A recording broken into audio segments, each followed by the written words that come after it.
అంగరంగ వైభవంగా గోదాదేవి దివ్య కళ్యాణం, భారీగా తరలి వచ్చిన భక్తులు.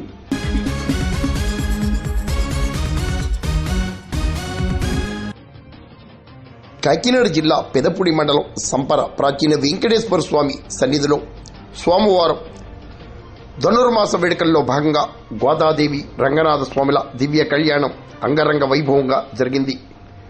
వేద పండితులు కండవల్లి హనుమంతాచార్యులు, అర్చకులు కండవల్లి శ్రీనివాసాచార్యులు ఆధ్వర్యంలో మేళతాళాలు, మంగళ వాయిద్యాలు, వేద మంత్రాలతో గోదాదేవి దివ్య కళ్యాణాన్ని శాస్త్రోక్తంగా నిర్వహించారు.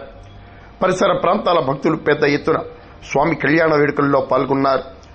గోదాదేవి దివ్య కళ్యాణ దర్శనం సర్వశుభకరమని హనుమంతాచార్యులు తెలిపారు.